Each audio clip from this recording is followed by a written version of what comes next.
Welcome to Clothesline Theatre. We have been waiting for you to tune in to hear tales of Prince Edward Island, a place of history and some mystery. You may be surprised by the true stories that have been unearthed and brought to life by our radio dramas. We invite you to settle into a comfortable chair and let the voices and sounds trigger your imagination as you hear the following dramatic story.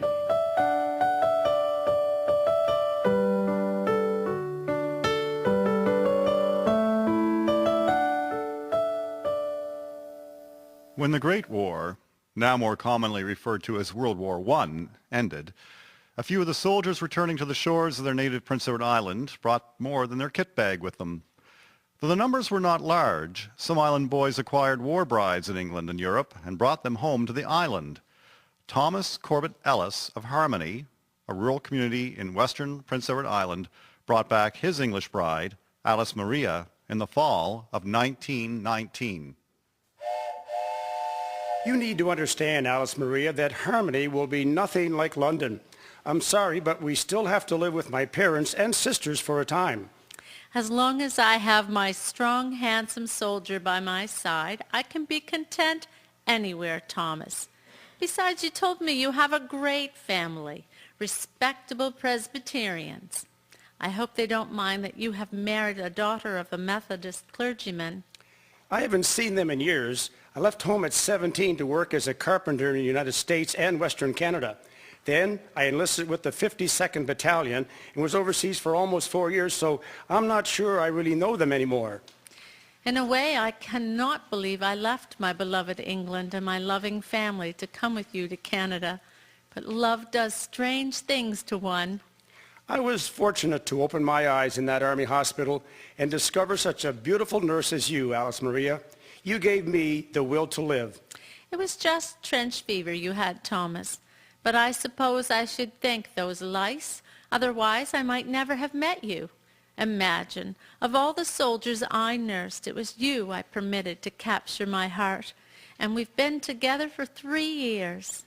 Our new life together on Prince Edward Island will be wonderful. This is our station. Welcome to a new life, Alice Mariae.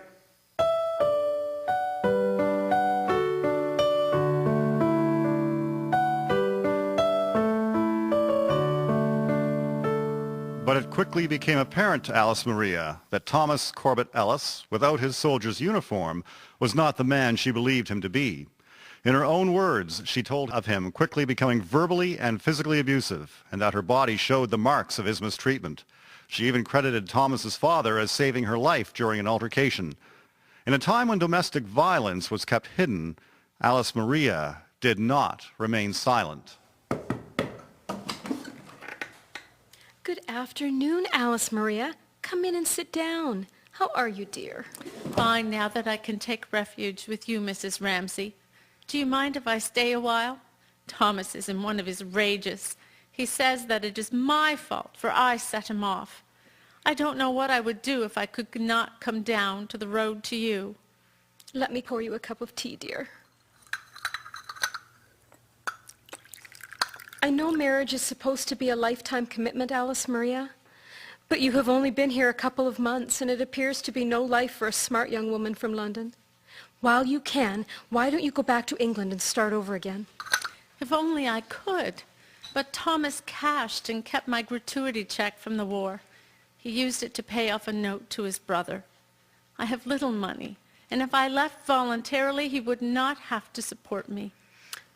Poor child, you are trapped, like so many others.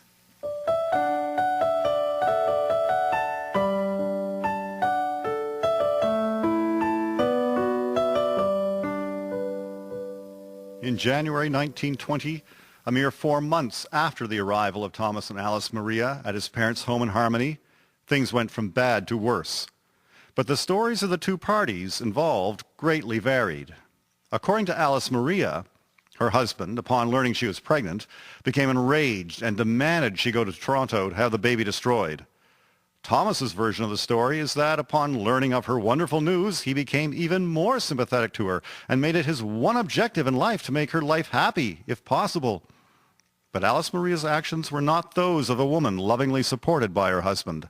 On Tuesday, the 6th day of January, she got on the noon train at Richmond and traveled into the town of Summerside and consulted with no less than 2 lawyers.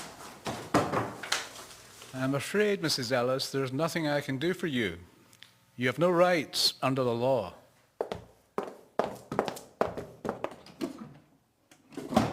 I'm afraid I do not have good news. Our land offers no protection to a woman, Mrs. Ellis. There's no way I can assist you. You are the second solicitor to tell me that. Thank you for your time.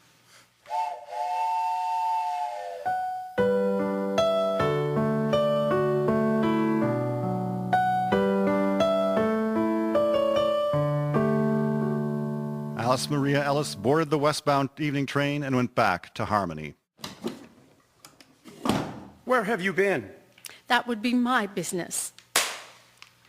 Take your hands off me, Thomas.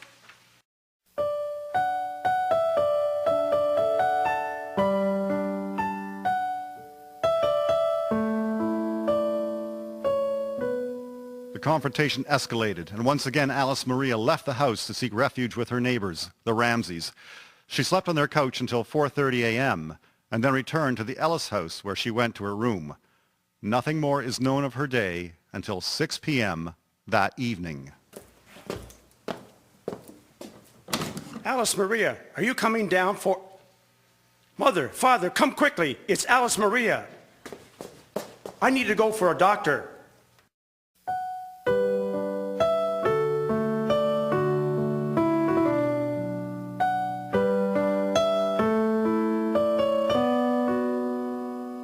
Alice Maria's body was found in a kneeling position on the floor of the bedroom, her head flung back to expose her slit throat.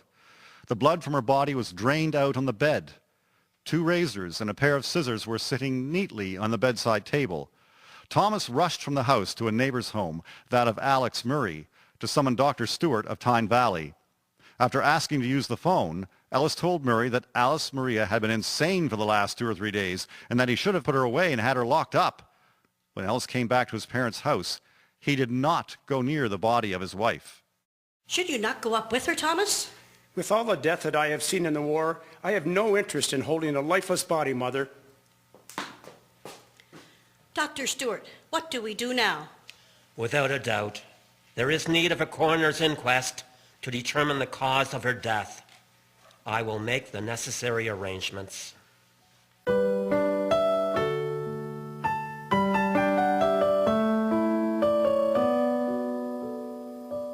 An inquest was held the following day, Thursday, January 8th, with a jury made up of local men. They viewed the body and the death scene in the bedroom of Thomas and Alice Mariae.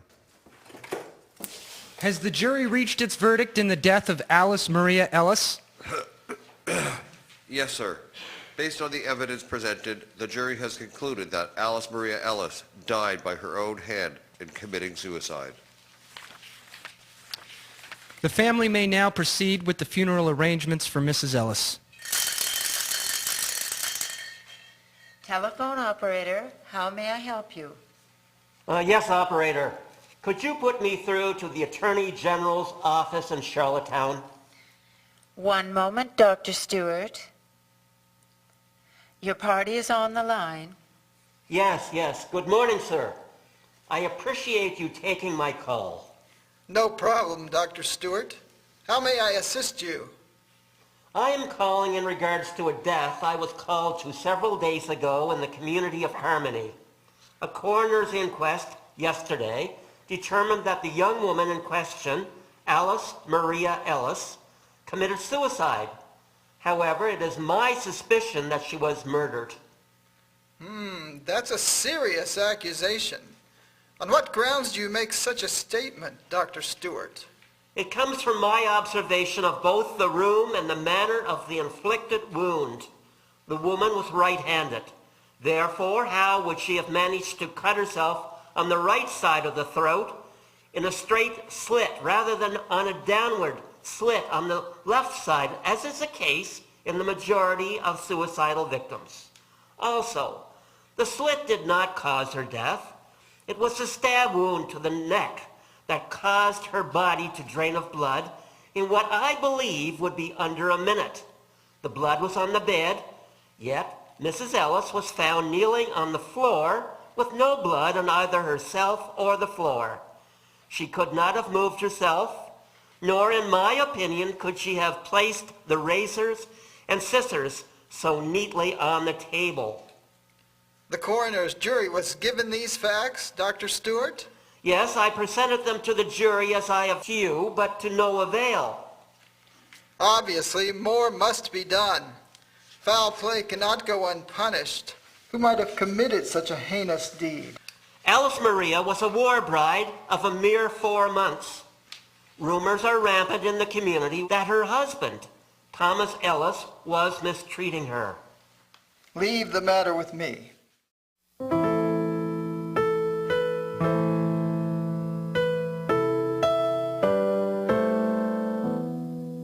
The Attorney General acted quickly, and Thomas Corbett Ellis was arraigned at his home on suspicion of murder and taken to Summerside. As he was being arrested and taken away, he informed his family to spare no expense in the burial of his wife. He pleaded innocence, thus evidence had to be gathered to build a case against him for the trial. As the Crown Prosecutor, I am of the opinion we need to build a strong case against Thomas Corbett Ellis, who, as a war veteran, will receive a fair share of public sympathy. I want further analysis done on the body of Alice Mariae Ellis to confirm without doubt the opinion of Dr. Stewart. As the coroner, I expect you to make that happen. I'll have the body exhumed and prepared to be sent to Montreal to Dr. McTaggart at McGill University. He's the leading doctor of medical jurisprudence in Canada.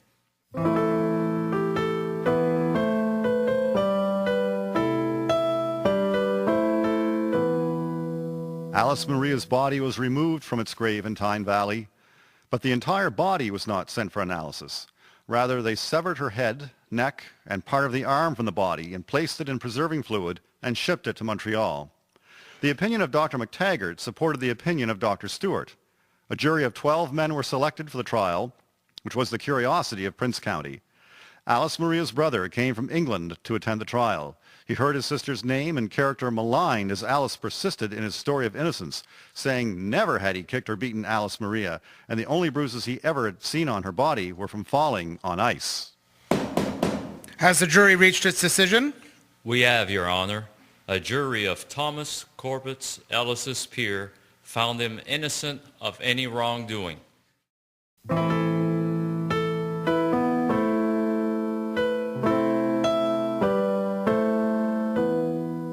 The newspapers of the day carried extensive coverage of the trial, but never reported on what grounds Ellis was declared innocent. In the aftermath of her death, Alice Mariae Ellis had her supporters. One of them anonymously composed a song to make sure her name was not forgotten and her story told.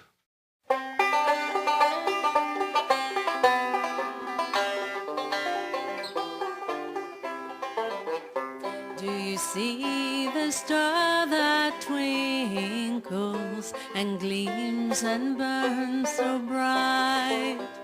The bright red star that lights the sky all in the frosty night. Don't you see beyond its gleaming?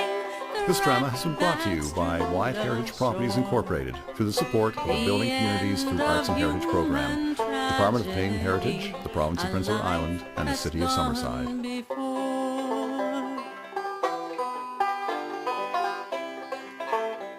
Lured by false tales of fortune, romantic and sublime, she left her home in Blighty for virtue of a climb.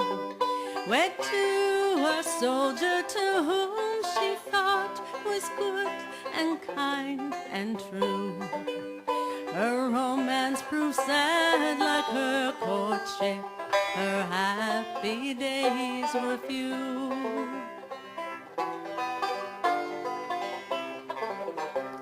A change from merry England, where lifelong friends were strong, and her parents loved her as she loved and could not see her wrong.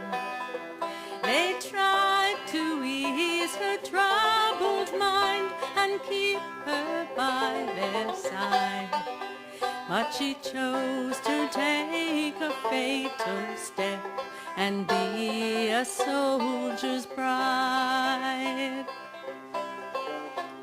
No father to hear her cry for help, nor the sound of a muffled moan. No mother to watch at the break of day as she sobbed and bled alone. The angels wept as the martyr fell, weary and weak and worn. They caught up her spirit and let her sleep on till the day of judgment morn.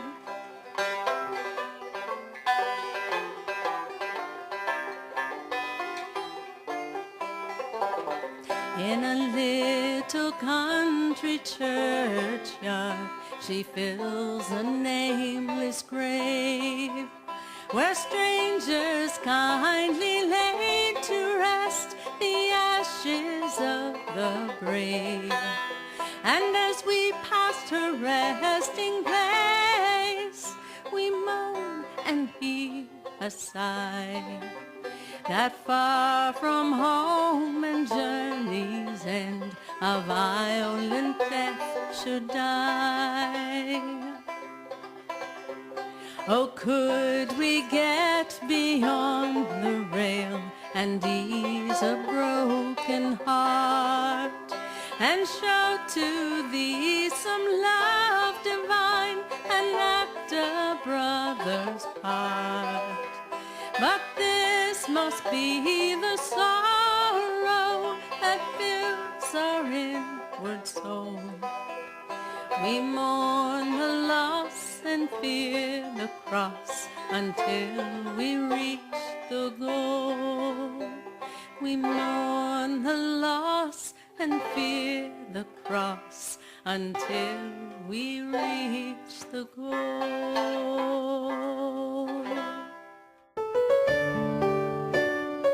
War Bride Murdered in New Home.